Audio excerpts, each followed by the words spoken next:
No, sinalang na natin sa ano. Pinaano pa natin, yun, kumulo na. Yan.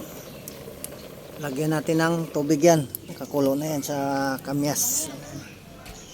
Pato ito yan. Nilagyan ko ng suka. Ayan. Hindi, pakuloyin ng kulong-kulo. Nagtubig pa siya sa kamyas eh. Maya pala, konti. Ayan na, lagyan na natin ito tubig. Yun oh, mano na, pwede na. Lagyan na natin ng tubig.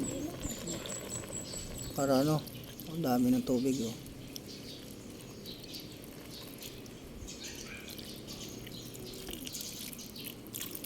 Para ano. Yan.